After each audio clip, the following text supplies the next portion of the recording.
Yeah, you watch it, The Neverlanders, after midnight with Scott and Chris and Neverland. Shit.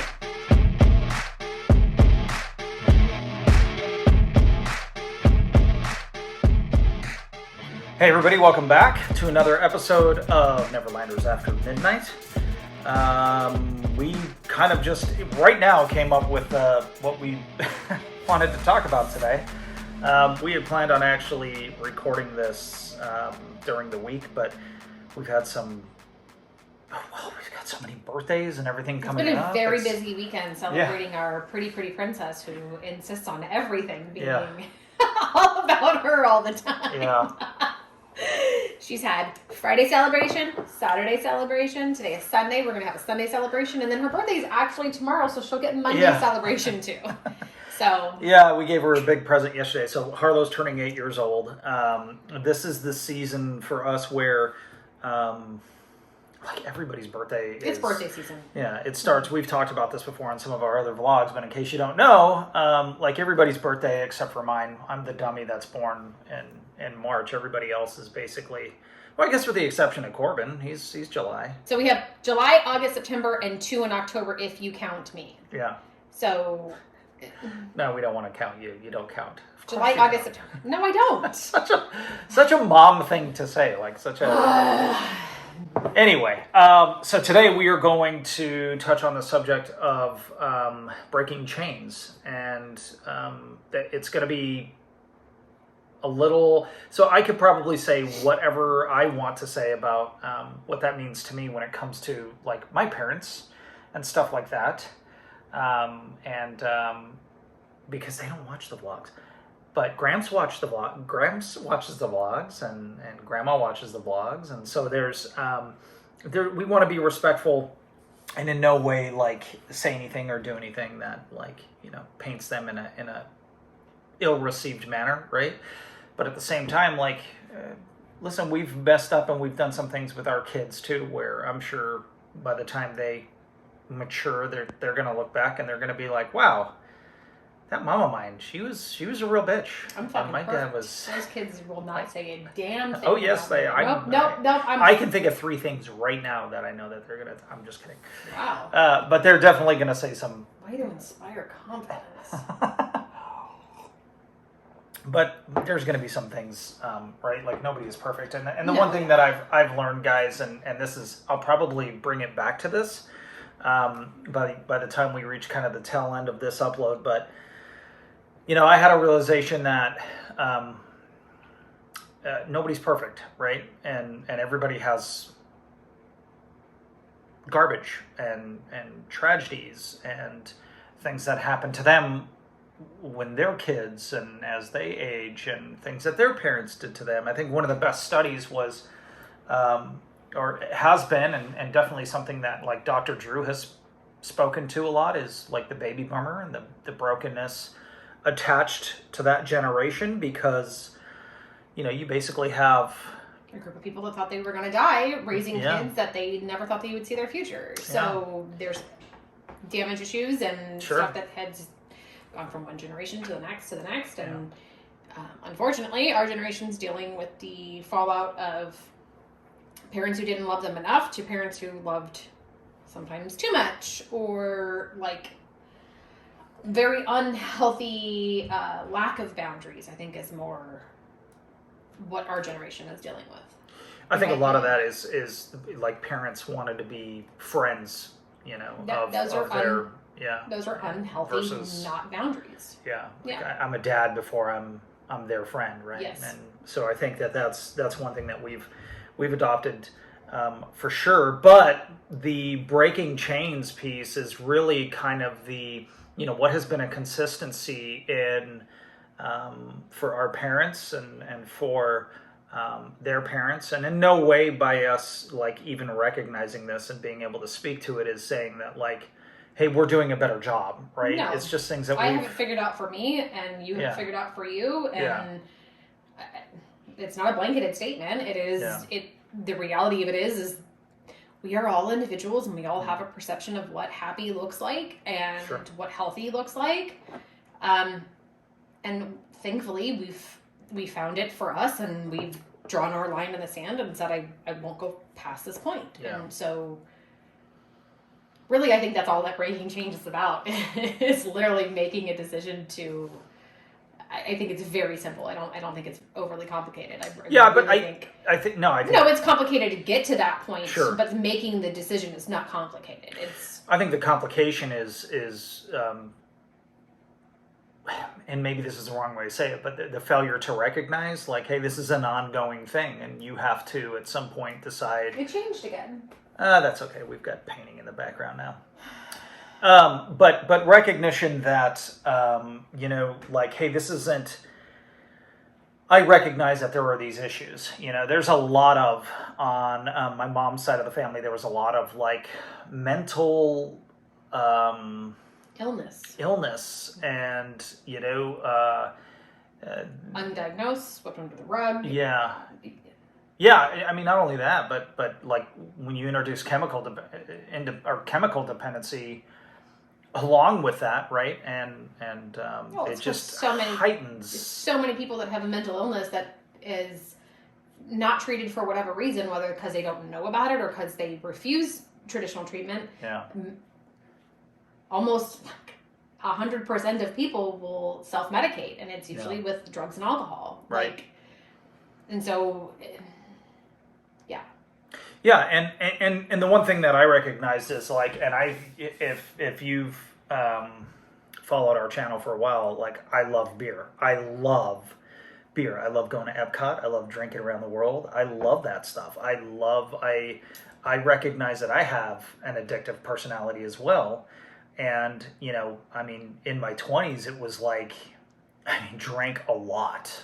Like, a lot. Like, I've had, my best friend passed away from liver failure. In his 40s. In his 40s.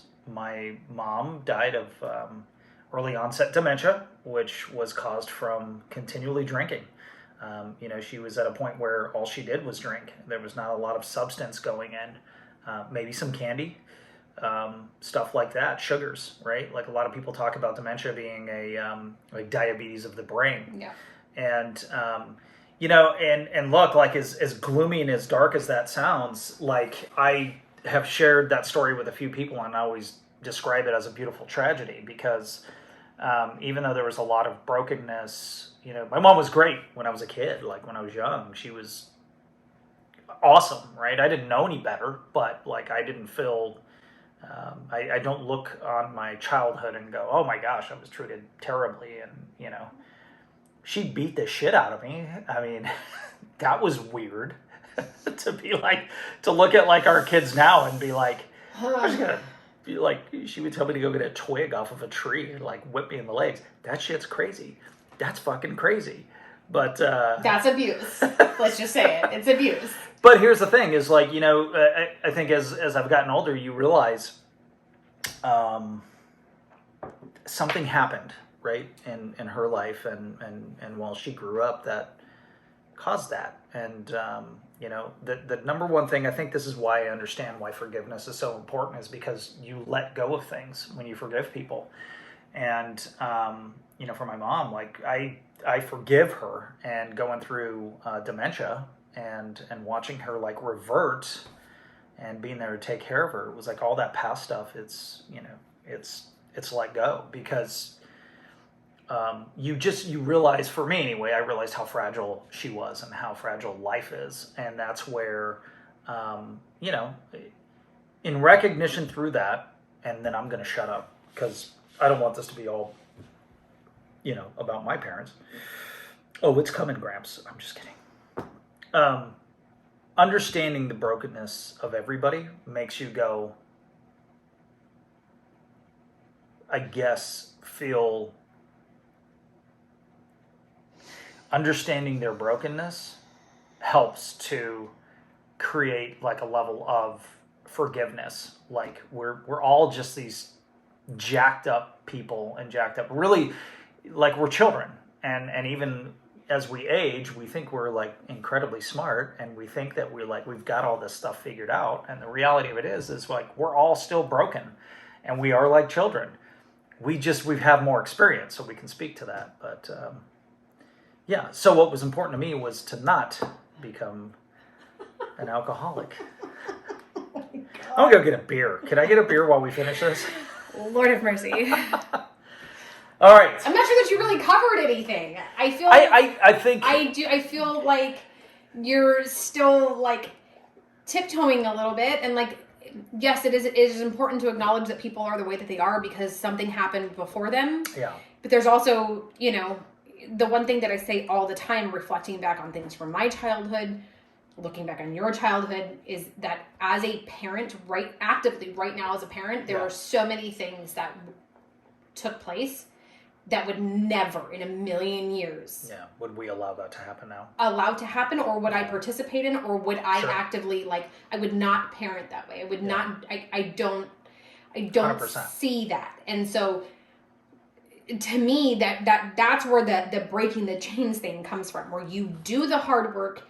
Yes, you can forgive, or you can choose not to forgive. I don't call you to do that. That's somebody else does. Yeah.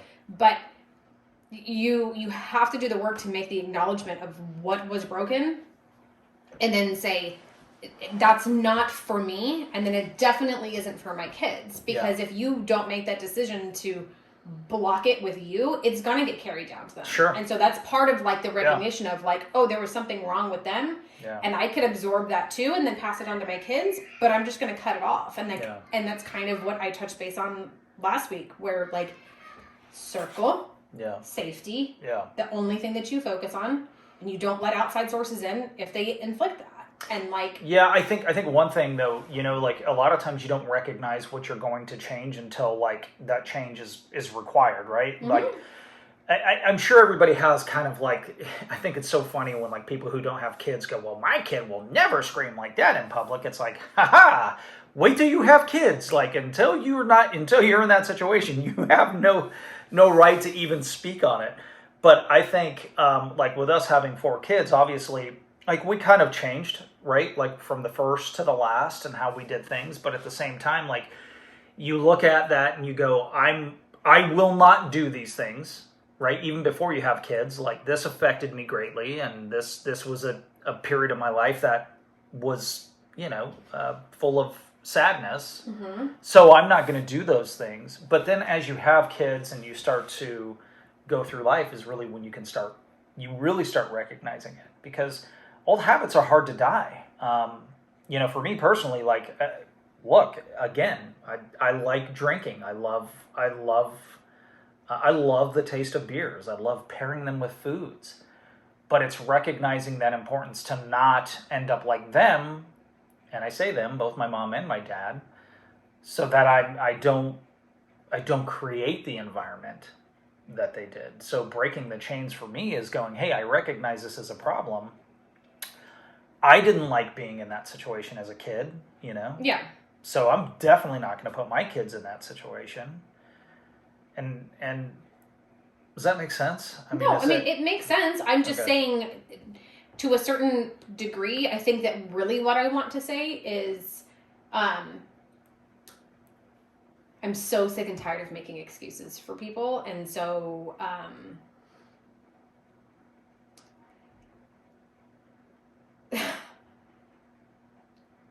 why are you smiling? Because you are. I don't know what's coming next.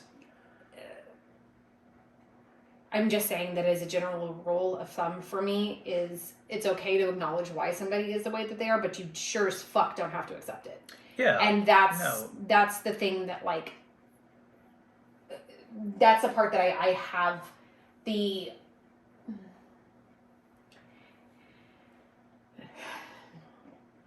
get the hardest time trying to say eloquently that forgiveness does not always mean acceptance. Sure. And that if I'm being honest, there's a lot of things that happened early in our marriage that I wish I would have been bolder with you to say no more. Yeah. Sure. And we didn't do that. And we should have, because a lot of hurt and things that we have had to, we added to our plate. We added issues. We added things that we had to resolve by not being drawing a hard line in the sand. Yeah, earlier on. Well, I think it was also like a kind of in all fairness, like I'm going to express how I feel about this, but I'm not going to, like, if I, look, it goes without saying that, like, I was not the easiest to get along with when, like, we first got married. I was very stubborn, just like my mom and dad. And so, I think even you knew that, like, I was one of those where it was like, oh, you have an opinion, but it doesn't match mine. Well, whatever, and it was like, that's embarrassing to admit because that was so much like my mom. But I think in you saying that, you can't necessarily, yes, there should have been things that both of us are like, this is a hard no for me, right? Like this is, and you need to respect that as my spouse and work through this together. But I think there was like I'm going to throw this out there in hopes that somebody, like Scott gets that. And I mean that intimately between us, but I also mean like there is not enough people that I think say just because they're family doesn't mean they're allowed to hurt you. I don't think there's enough people that say that and say it again and say it again and say it again and make sure that other people like hear that and know that it's okay to feel that way. Yeah. I'm 100% for forgiveness, but forgiveness does not always mean acceptance, and it doesn't mean reconciliation. Yeah. And that's all I'm trying to say. So let's steer it in a little bit different direction. So for me, like the breaking chains piece was for today, right? Because there's a multitude of things where we're like, we're not going to do this and we're not going to do that, and like this is how we're gonna. There's a lot of links in that chain that we've broken.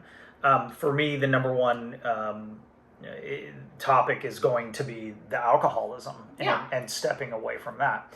So that's a me thing. Thankfully, one of the best parts about all of that is that you've never been much of a drinker. No, but like the one thing that I want to say is that alcoholism runs in my family as well. Mm-hmm. And I was with you when I turned 21. We went hard for about a year. And there's one time specifically where we got up in the morning and started drinking immediately. We went to the Renaissance Fair. We continued to drink. We got home. I passed out. I blacked out. Slept for several hours, woke up and realized I was still drunk, and I was so mad and angry that I was like, this is too easy for me to go this way. Yeah. And told you then in that moment, like, I cannot move forward this way. We weren't married yet, didn't have kids, but I just knew that, like, I can't. This is not my idea of fun. I can do this. My body is more than willing to follow suit, but, like, I'm not mentally. Yeah. I can't rationalize with this. And so, like, I'm laughing because of, like, if we drank like that today, it would take me like a week to recoup. Like, could you imagine that? It's just, that feels good to say. I think a lot of people don't realize, like, especially when they have an addiction to any substance, but particularly like alcoholism. I mean, how many times did I watch my mom go in and out of hospitals, and like she'd come out and she's like, oh my gosh, there's so much detail on the leaves, and it's like you miss out on life. And I think that saying where people crawl into a bottle and they stay there, they really do. And there's so much more to life than using that as, well, it helps me go to sleep or it makes me, forget the past. I can definitely say that the biggest part about breaking the chains was dealing with the things that I didn't like. And that's where I say those. Yeah, that's where I say, like, doing the work. And I literally just read this book, and there's a quote in it that's like, I don't have the book in front of me. If I had it in front of me, I could tell you exactly what it says, but it's more or less like, you always have an option. It isn't easy. Right. It isn't always easy. Sure. Sometimes it's going to hurt, but you always have an option. Yeah. And so, like, that spoke to me because I feel like that's been my path, your path, our path together. That, like, it's not always fun to get to the other side. Yeah. And sometimes it's easier, and that's one of the reasons why people stay in the systems that they're in, because they don't want to do the work. They don't want to feel the pain. They don't want to get upset and cry or be scared or whatever it is. Yeah. But, like, you have to get there. I refer to it as doing the work because it is. It sounds like a therapy term, but I've been to a lot of therapy, so I know. Yeah.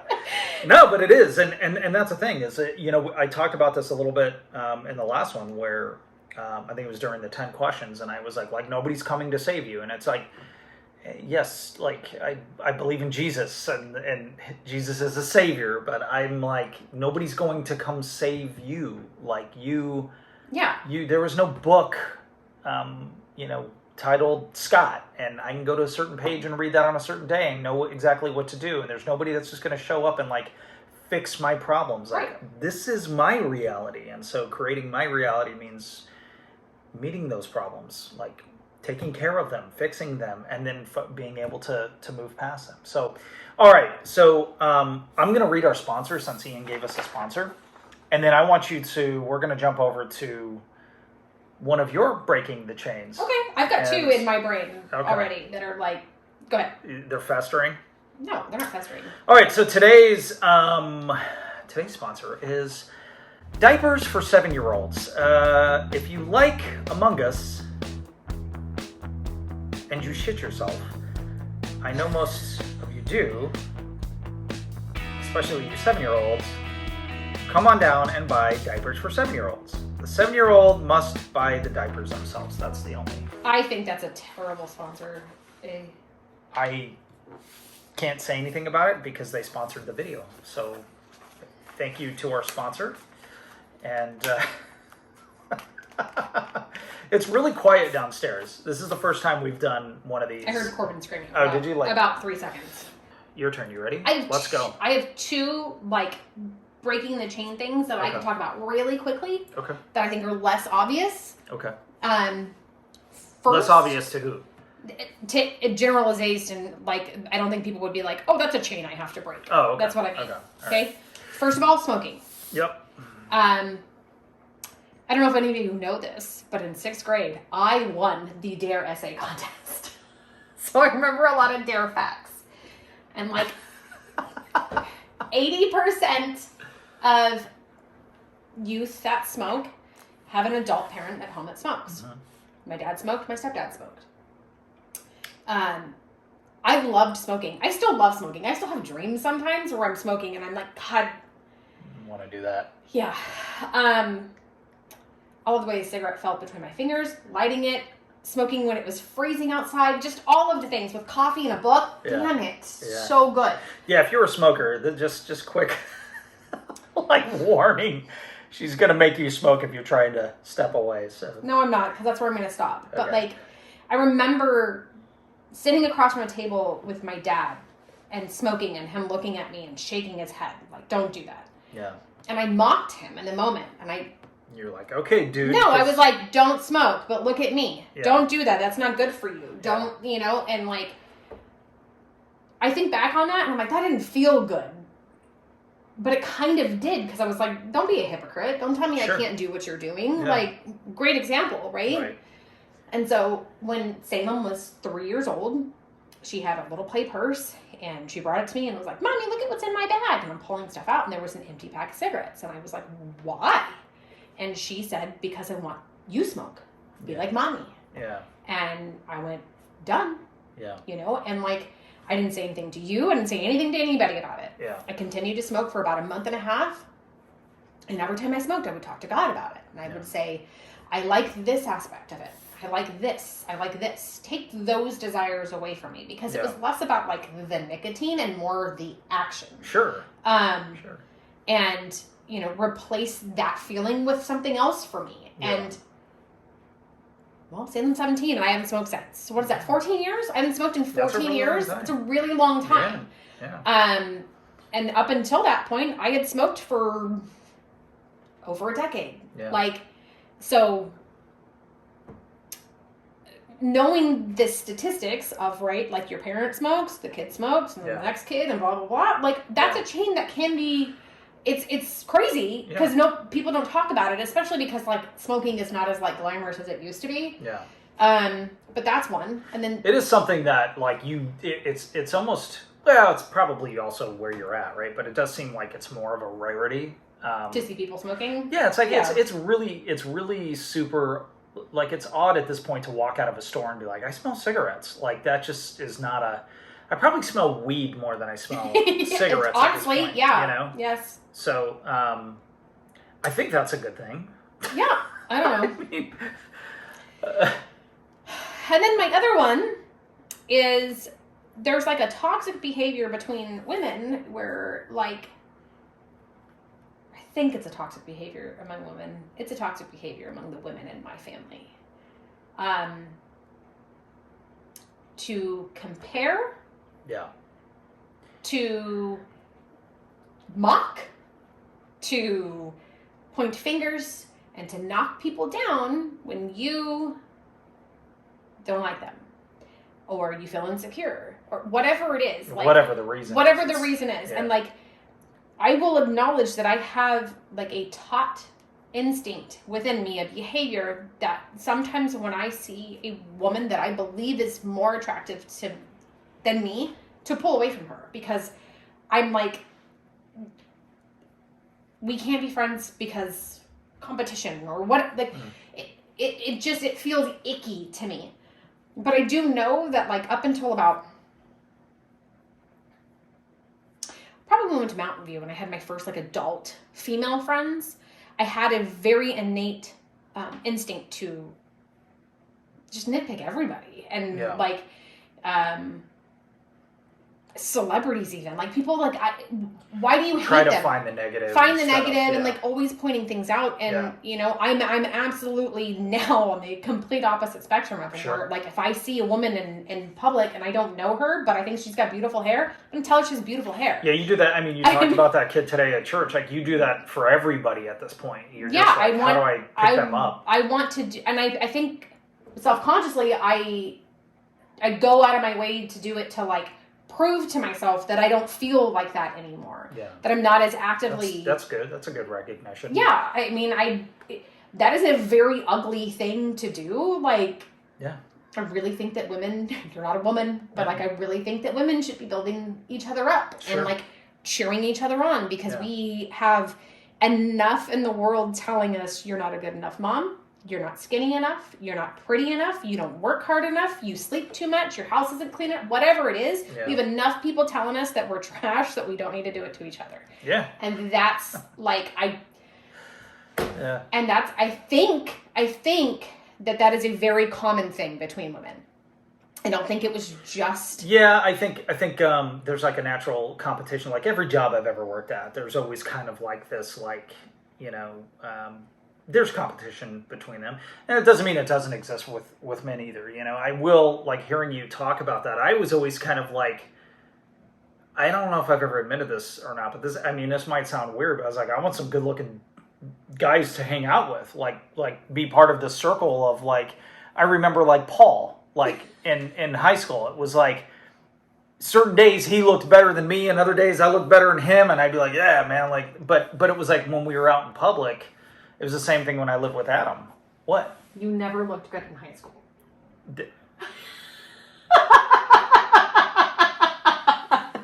I'm sorry. Here's a picture of me in high school. In my mind, all right, it was one of those things that I could absolutely like. At least I was healthy in my. I thought I was handsome. Good. I'm glad that you had a lot of self-confidence. See, you were an asshole back then. You did find the negative in people, but anyway, yeah. But I think that's like definitely something. I think that that does exist amongst men too. But I think with aging, you do start recognizing, like, well, that's not really cool. Like, that's not I don't want to say something negative to this person. Like, you try to find the good in them rather than, you know, the bad. Unless they're an asshole, then they're an asshole, and you can say whatever you want. Fuck them. But I think it is something that, you know, I've observed with like people in your family where it's like, why are we doing that? Like, that doesn't. Why are we saying that? Why would we? Why are we finding the negative in a especially a scenario that we should be celebrating? You know, or like in a complete stranger, you like what? Yeah, that doesn't. Yeah. And I don't know. And look, I don't want anybody to feel sensitive about that, but I think that is one of those things that, like, it's healthy that you recognize that, right? And I recognize it, and you go, well, I'm not. I especially, I have 2 daughters, and I don't want them. That's totally where I was going to go, is like, you don't want your kids to have to feel like they need to say things negatively about other people in order to lift themselves up. Mm-hmm. And I'll share this. I really honestly believe this. When I don't like being around negative people. Like, like, if that's where they live, they can live there by themselves. Have a nice day. Yeah. I want to be around people that pick me up. And what I notice is, like, as I pick other people up, it creates that environment, right? Like, find the good in what people are doing and just speak to that, breathe life into that. And then it ends up like I start going up with that, and good things happen for me too. And it's probably because I just have this perception of just be good. Just be good, man. Just be good. Be good to people. Love them. And if, the age old, if you have nothing good to say, then don't say anything at all.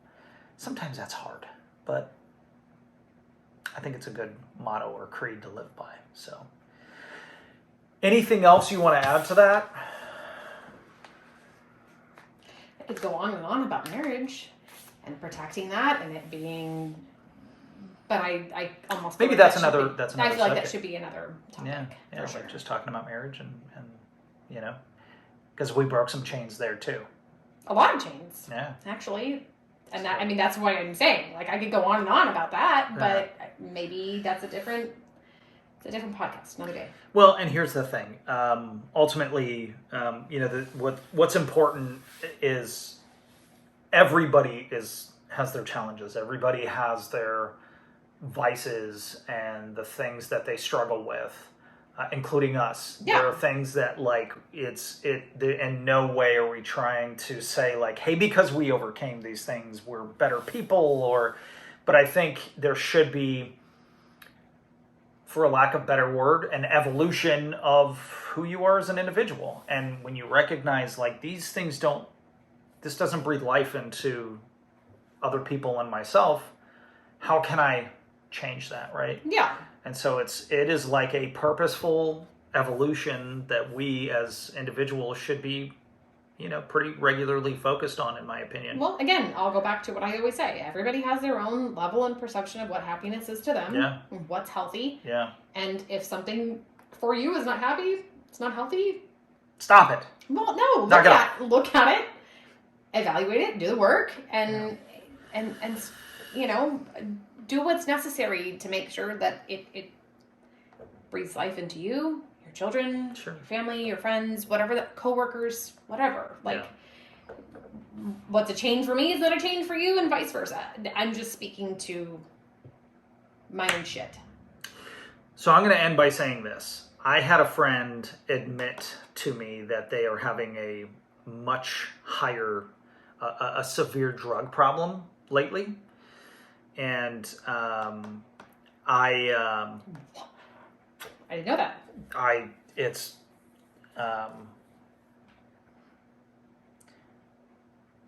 We'll take that offline a little bit, I'm just saying, I didn't know. I didn't even know you were going to bring this up because I didn't know anything about it at all. Well, yeah, and here's why I'm mentioning it is because, like, in their admittance, it's like that's kind of that first. Everybody says it's the first step, but it's also like, for me, I look at that and they're like, dude, they're reaching out. They're like, save me from this, help me, right? Because I'm making that announcement that, like, I'm here and I'm having a problem with this. Yeah, I'm recognizing that I need help. Yeah. And it's like, there's two ways part of me wants to beat the shit out of them and be like, what the fuck are you doing? And the other part is like, I need to show love through this, and so it's like finding that happy medium. And so when I say I want to end on this, is like, based on our areas of life that have been challenging, regardless of, look, we could point the finger and say, this person did this to me and this is why I'm like this, right? But we are the reason why we are now. Yeah. And so there's no need to point the finger. It really just comes back down to, hey, this is what this was my environment. I'm a huge believer in adaptation to your environment, but you can create a better environment for yourself. So if you're struggling with drugs, or you're struggling with alcoholism, or you're struggling with, being honest with who you are, or you're struggling with family members, whatever their role is, I just want to encourage you to try and take those things seriously. That's probably them at the door, right? Yeah, it's exactly 3 o'clock. 3:01. So. Wow. Well, I want to challenge you with, addressing those, and don't hide in a bottle, or hide with something else, or coming in through the front door. That's all I heard. But yeah, so look, life is a journey, and make it. You have the power to make it what you want it to be. Hiding from things is definitely not. I would never encourage that. No, and give yourself grace. That's the other thing. Yeah, Lots absolutely. of grace. And listen, like, you're gonna fuck up. People fuck up all the time, but learn from that, right? Like, don't stay there. Yeah. I talked to a guy yesterday at Kroger, and he was talking about, people don't have, if they haven't gone to school, if they haven't done this or that, they can't be successful. And I'm like, no, I 100% disagree with that. Like, I did not go. I went to college for a course. That's not going to college. I've done pretty well for myself. Pretty much the only thing you can do if you're, you didn't go to school is, like, you can't be a doctor and you can't be a lawyer. Like, that's about it. I mean, let's be honest. Yeah, I mean, if you need a degree for something, that's one thing. But it's like you can make really good money and have a good life if you work hard, and that's it. All right. Hope this spoke to somebody. Any final words? No.